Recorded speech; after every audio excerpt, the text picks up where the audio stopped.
a lot of spiritual practices other than Buddhism. I think any spiritual practice speaks of something pure, speaks of something beautiful within the mind. I used to listen to a lot of Ram Dass, Alan Watts, and I don't know if I missed the point, but they always talked about this one consciousness, this beautiful state of being one with all. And I think the main place where the teachings of the Buddha deviates from other spiritual practices is this particular point. Is that he never said the fundamental nature of our being was beautiful. He said, wherever there is a mind, where there's a sita, there is keles. That is, there is raga, dvesha, moha, greed, anger, and delusion. So those were the Pali terms. He said, the mind itself is actually a resultant of raga, dvesha, moha, of the defilements of keles, of avidya. And I just want to go a bit into these terms because there are some really nice terms. Avidya is a science, like asexual, a science. Avidya. Vidyava is science. But here it's not science in like the physical sense of what we believe modern science is, Western science is. It's science in a fundamental sense of the nature of the mind. It is the science which is. And this is basically what the Buddha taught. The science of science, Vidyacharana, the ultimate science. And sadly, that is not proven by the scientific method. The understanding, but it is not believed through blind faith either. It's not actually possible to understand through blindly believing it. So the Buddha came along and he explained through his enlightenment, through his not even logical understanding, but through his intuitive understanding of the world and of the mind and what it is. And that is what is termed as enlightenment. And he said the mind itself is caused by avidya. And the cause for my suffering has been raga, dvesha, moha, avidya, all this keles which has kept me going throughout.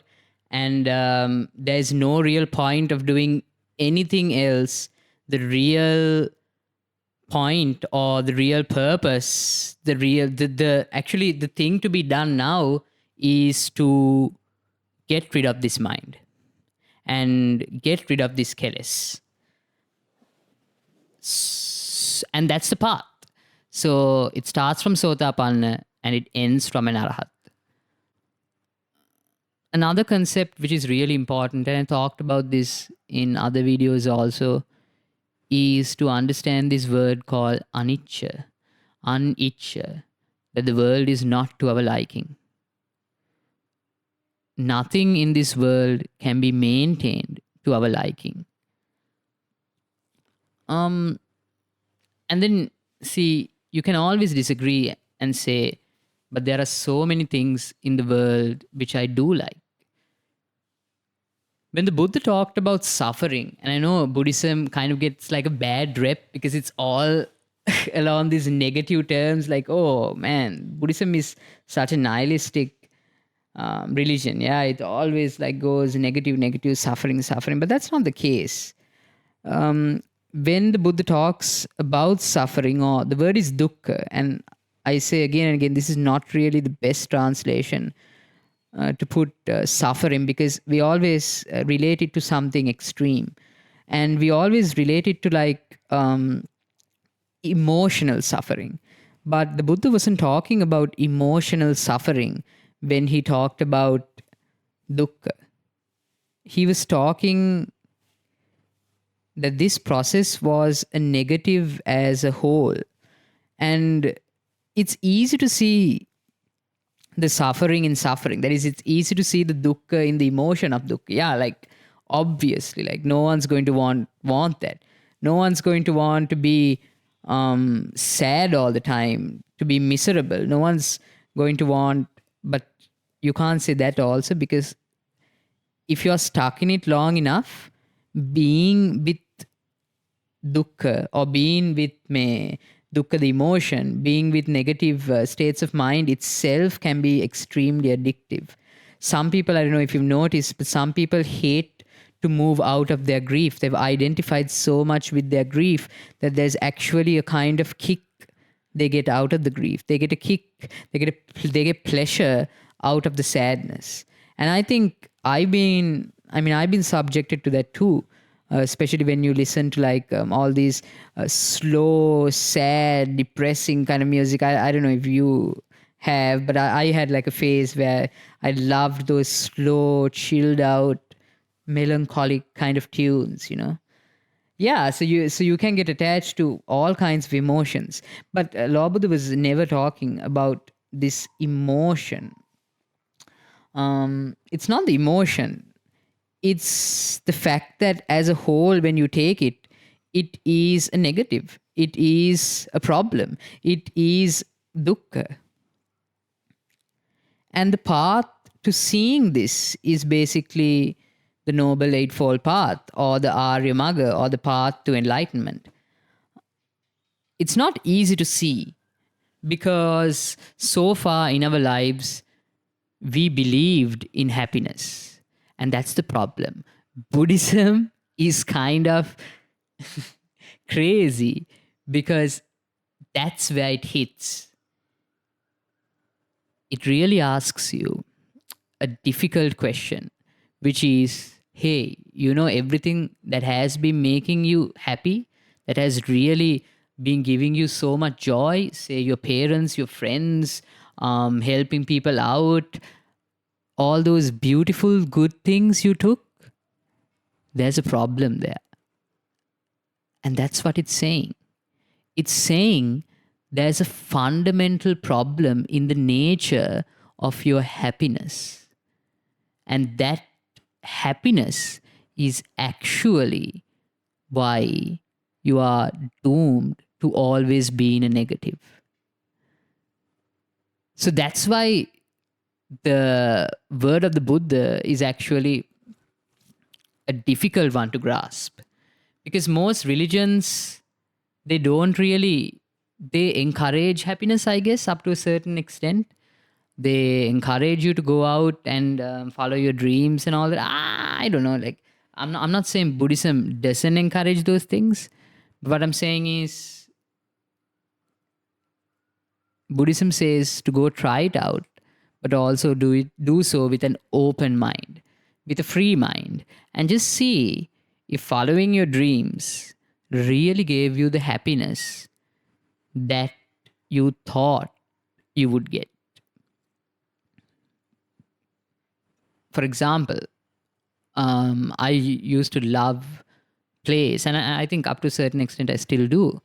I loved directing them, I loved acting in them, and it had always been my dream to like do a play, like direct a play in the Lionel Vent or in like a theater. And I remember in like 2015, I had that dream and I really wanted to, but I didn't have the resources or the funding to get that going. And I was really disappointed. And in 5 years or 4 years later, in 2019, me and one of my friends, we got that going, and we did hold a public show. And it went amazing, you know. It was sold out, and we got some really good responses. And but I remember at the end of it, I felt really empty. I felt really empty doing that play, and I was like, but why? This is what I wanted for 4 years. For 4 years, I lived in anticipation to do it. And finally, when I did do it, it felt empty. And that kind of struck me because I was at a time where I was trying to like move to this field because I wasn't really happy with medicine and I wanted to move into art. I wanted to try that avenue. And that kind of struck me because here I was complaining there was nothing really making me happy in medicine. And now I was trying myself in arts and I was left with kind of like the same thing. And it almost forced me to accept, and it took a while, that none of these things can really bring you a guarantee of happiness. Like, there's no guarantee. It's crazy, like sometimes you fall in love with a person and you are with that person, and one day you wake up and that person doesn't make you feel the same way anymore. I mean, it's terrible. But it happens. And how can you trust that? How can you trust that feeling is always going to stay there when it's completely out of your control? Most of the times, if you take love into consideration, you never chose to fall in love with a person. I mean, if you've ever been in a relationship, if you look back to your partner, did you choose to love that person? Did you make a logical, rational choice to love that person, or did love just happen? Most of the time, in my experience, actually, all of the time, it just happened. I mean, I wasn't really in control of it. If you weren't control in falling in love, are you control in falling out of love? I'm not saying it's going to happen to everyone, but it may happen to some. It certainly did happen to me multiple times. And that's the crazy part. You're not in control. Yeah, the anicca nature of the world, the anicca nature of happiness. Happiness can't be maintained in your image. Happiness itself is impermanent. And because happiness is impermanent, we constantly have to keep on chasing it in order to sustain it. And the crazy part is, say we do all that work in order to ensure that we are going to be happy, the chances are you're still not going to be able to sustain it. I mean, the example, the best one I can think of in my life is the play example. Like, I did all the steps right and I finally conducted that play and I wasn't happy. Sure, you can hack this formula, like you can cheat your way through it.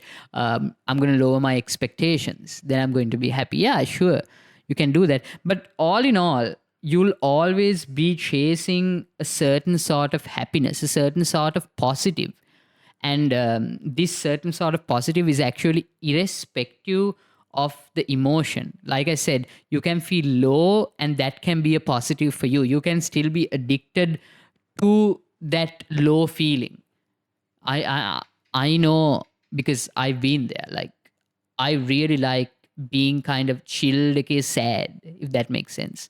And for you, maybe you can relate it in some other way. Like, maybe that's why people stay in toxic relationships. Like, put it to the way you can relate it.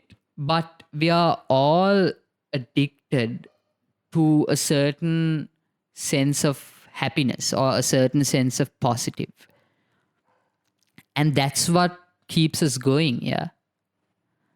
So if that's actually what keeps you going, if you truly understand that this happiness is also actually deceit and a negative, and happiness lies,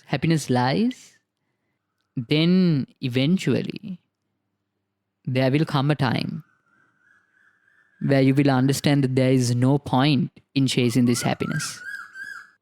You can relate it to everything, actually. The reason we try to maintain the world in our image is because when it is in our image, there is a certain positive, and it can be something wholesome. If you take peace, if you take something like peace, you can try so hard and to maintain peace, and that's innately a good thing, yeah, because you're trying to maintain peace. Say you want to maintain a peaceful household, like you want your family, you want that particular environment to be peaceful. You want the conversations between your siblings, between your parents to be peaceful. And that's not asking for much, yeah? That's asking for little. You want them to be peaceful. But you know this is impossible. You know that it is completely impractical to ask your family this because it can never be that. Granted, some of you may have peaceful families, but I'm guessing most of us don't. There are arguments which break out, there's tension which arises. No matter how much we want to maintain it in this particular image of peace, it's almost impossible to do so. Now, that's your family. But now, take your mind. Can you maintain your mind the way you want to maintain it? Think of a picture. Think of the picture of a picture, an image of someone you really love, someone, something you really love. And close your eyes, pause this video, and try to maintain it for a minute. 60 seconds, no thoughts, no other thoughts, just this one image. Try to maintain it. Yeah, you can pause it and do that now. What you'll find is you can't. You can't maintain it for even 60 seconds. What does that tell you about your mind? It's not in your control. You can't tell it to do that simple task. It's going to resist and it's going to go elsewhere. So, is the mind really yours? Are you really in control of your mind? Or is control an illusion? So, I also seen, okay, people who get really pissed off when certain injustices happen in the world. And this bit is a bit controversial, but I'm going to say it anyway. Be it rape, be it war, be it all these negative, horrible things which should not be happening. The truth of the matter is that they are happening in this world. And you say, no, this should not happen. Okay? The Palestinians should not be suppressed. Say you really shout it. Say you get like 10, 20, 50, 100 people to go ahead and shout it. Will it be so? I'm saying it's beyond us. We are the same people who cannot maintain that image for 30 seconds in our head. How practical is it? We are the people who cannot maintain our small group, our family the way we want it to. How practical is it to expect an entire nation to fit the image of justice we have in our mind? And how silly is it that we get really pissed off and angry when it doesn't happen? I mean, how practical is what we are asking? Is it practical what we are asking from the world? I've seen posts where people are so angry, like they are so angry at the world. But you must realize every time you are angry at something, that is your emotional reaction because it does not fit the image of what you think the world is out to be. Is it the problem with the world or is it the problem with yourself? Of course, I'm not here. I'm not trying to say that there's no problem, that there's no problem with war, that there is no problem with violence. No, there is absolutely a problem with all of this. But what I'm trying to say is that does not mean you must have an emotional reaction to it. I mean, take a look. I don't know if you can hear this, but there's a bird. Yeah, there's a bird right outside my window, and it's screaming while I'm recording. But what can I do about it?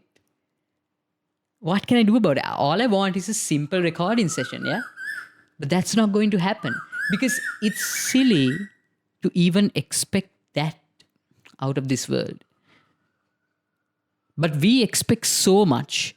We expect crazy amounts from the outside environment, from the inside environment, from 100,000 miles away. We expect people to get along. But people are not going to get along.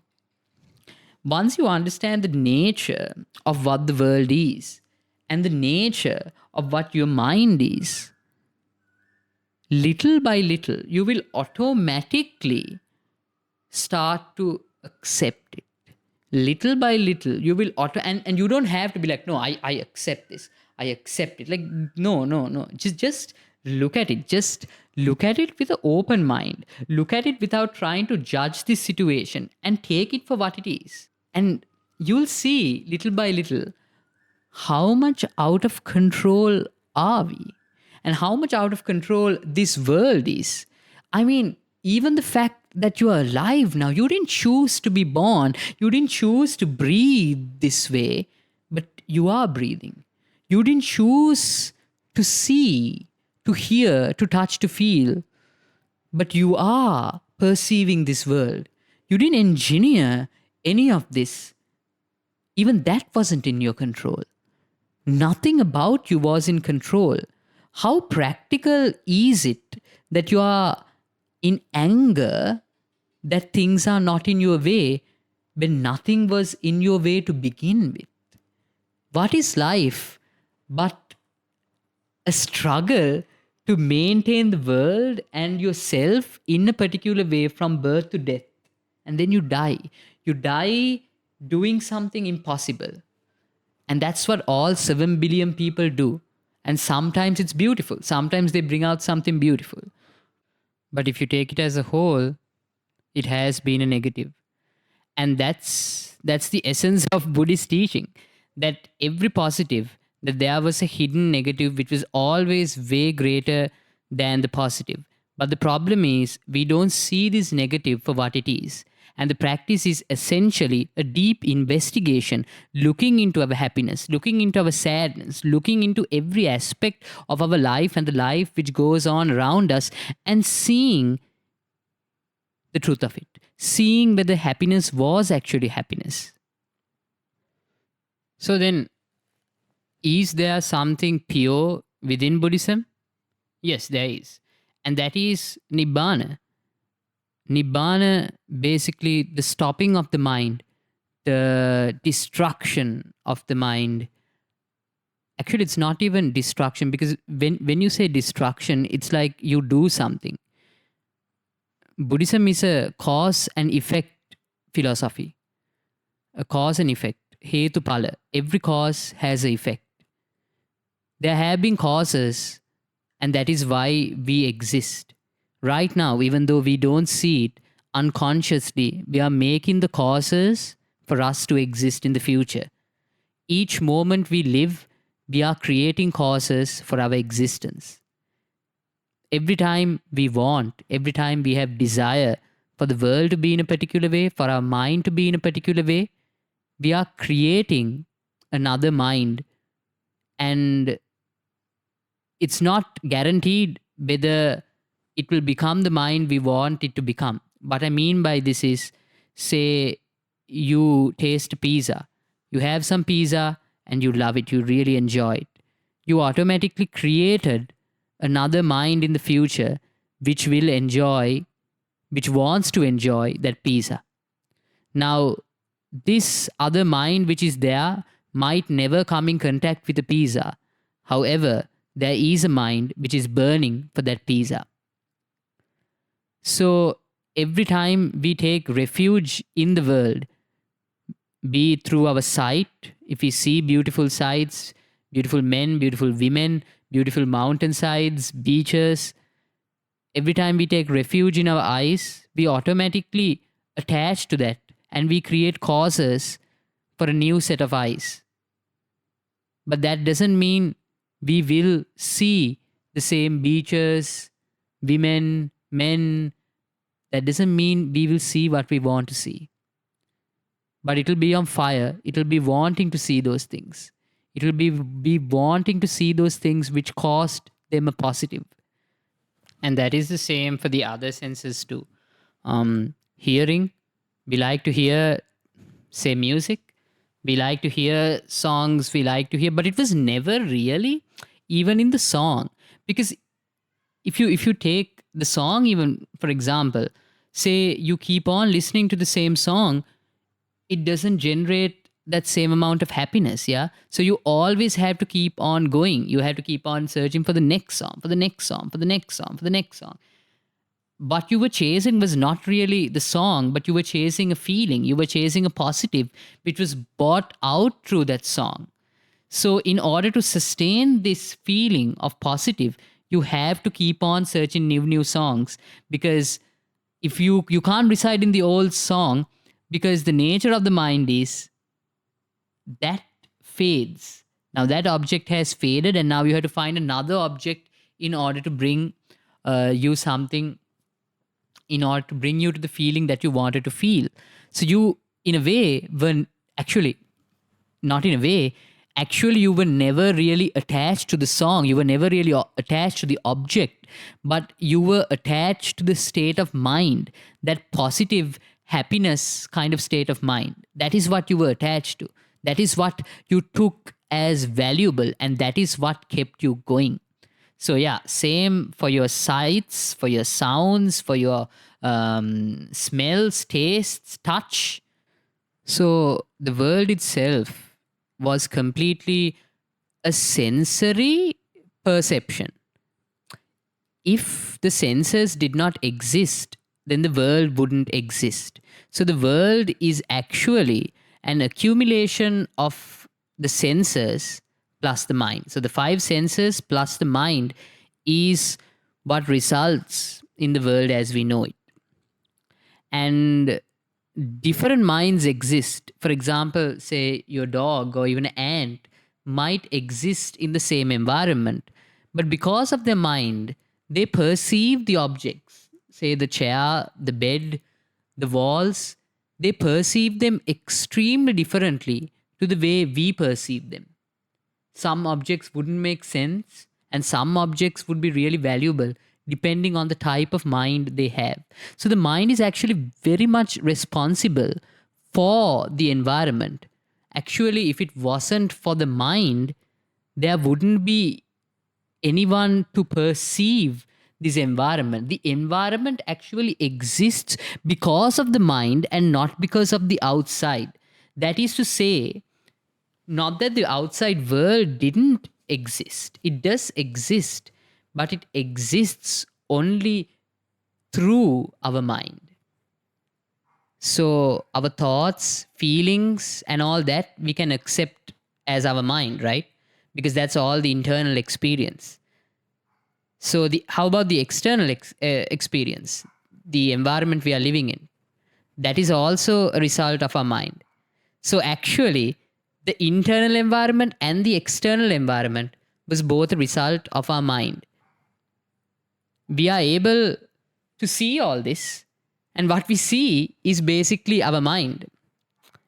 For example, you may have your phone or your laptop in front of you, and you see that, but you are also, what you're seeing is essentially a projection of your mind. Your mind has become the laptop. Your mind has become the phone. So, all in all, everything had to do with the mind. So, essentially, you can try and understand the nature of outside objects as much as possible. But until you really understand the nature of the mind, which is causing this internal sense and this external sense, if you do not understand the mind, you can never really understand what the world is, because the world was also a direct resultant of the mind. So really, the most valuable thing here in our existence as a human being to go ahead and understand is actually Our mind. So every time we take refuge in the world which is actually the mind. So every time we take refuge in the world, every time we take refuge in that pizza, we are actually taking refuge in our mind. We are actually taking refuge in ignorance, in avidyava, in raga, dvesha, moha, in the keles, in the problematic part. So that's the problem. Every time we take refuge in the world, we take refuge in our mind.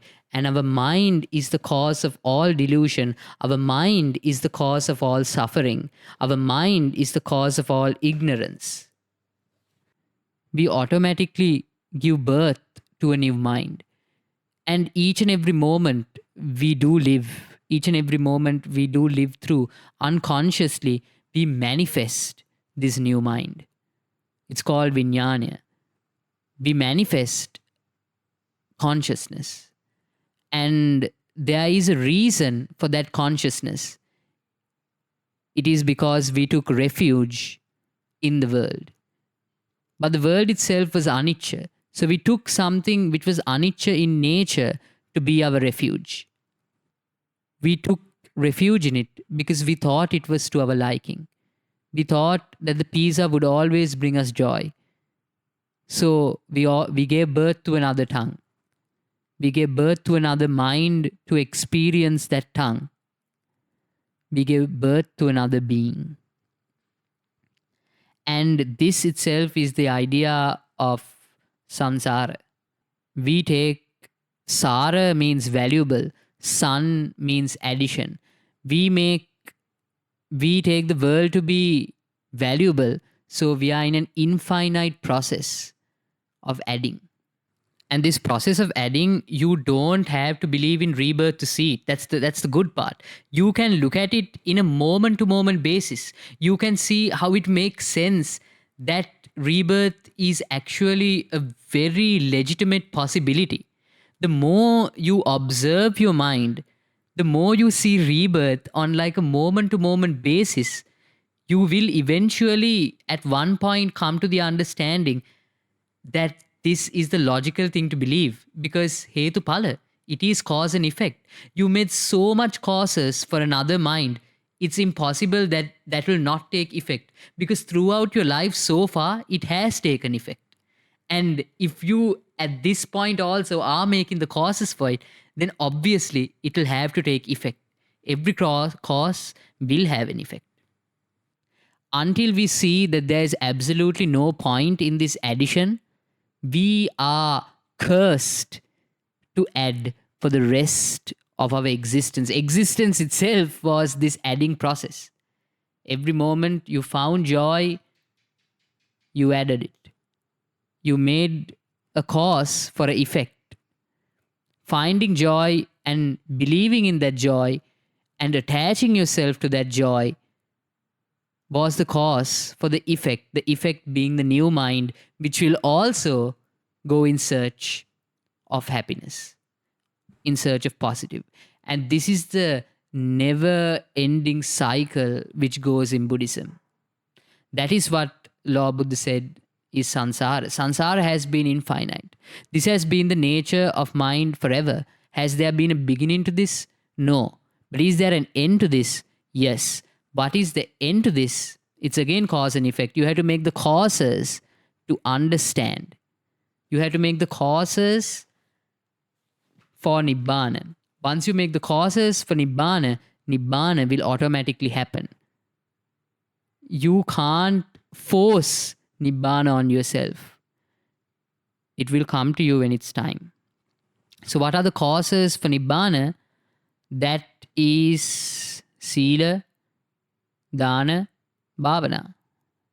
And the Chetana, basically, that is the Sila is morality, like keeping precepts or being moral. And Dana is basically giving. And Bhavana is basically various types of meditation. But I think all these three is done with an intention to understand, with an intention to one day step out of this suffering. So that is the primary intention. And each time you reside within this goodness, within a positive, you do so with the intention of going to Nibbana. So you are making the causes for the effect, and that itself is the path. It goes back to that gatha of Sabba Papa Sakaranang Kusalas Upasampada Sajittu Paryodapanang Etam Buddhana Sasana, which basically mean refrain from doing all bad, that is, refrain from doing all which is negative, reside in what is positive, that is Dana Sila Bhavana, Sachitta Paryodapanang, that is basically the Vidarshana, looking into our mind and deep investigation into our mind. And that is basically the path of the Buddha. That is the path every Buddha shows. Yeah. So in a nutshell, I think I dived into different topics. And sometimes it might have been a bit much, but I hope not. So to end with, by contemplating this way, we can actually logically see that the world itself was actually a projection of our mind. The world itself was the mind, and our internal environment, that is our feelings, our thoughts, that also is the mind. So the external and the internal was both our mind. Now, the hardest thing to understand here is the nature of our mind. It's easy to logically understand it, but it's really difficult to intuitively understand it.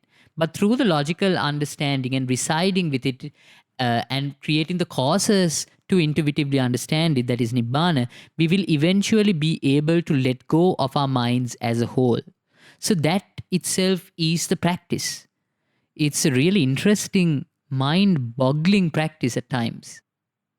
I hope that this was not confusing. I'm sure it was, because I actually vomited out a lot of concepts there towards the end. But if you find it interesting, I will most definitely be breaking it down little by little and explaining certain things again and again. But for now, take this as a teaser. If the world was a result of our mind, the only thing really valuable investigating is our mind, because it created both our internal and external environment. So, good luck to you on your journey. I hope that one day you will also fall into it, and you will also take a deep look into yourself, because you can look at the objects, at the stars as much as you want, but really, what you actually even there, what you were doing, was you were looking through the lens of your mind. All the instruments we've ever created was through the lens of our mind. So through a scientific method, it's almost impossible. It is impossible to understand our minds. That is why this is an extremely spiritual or personal journey. It's something you must walk on your own. You can discuss it with friends, but this understanding, this intuitive understanding, is within. I can tell you the path. Even the Buddha can come and tell you the path and tell you the nature of your mind, but you will only understand it logically. To understand it within, to understand it truly, you have to create the causes for it, and you have to walk this path. So I wish you luck if you have any interest in it. If not, keep on listening. Maybe you will find interest, or if not, that's cool too.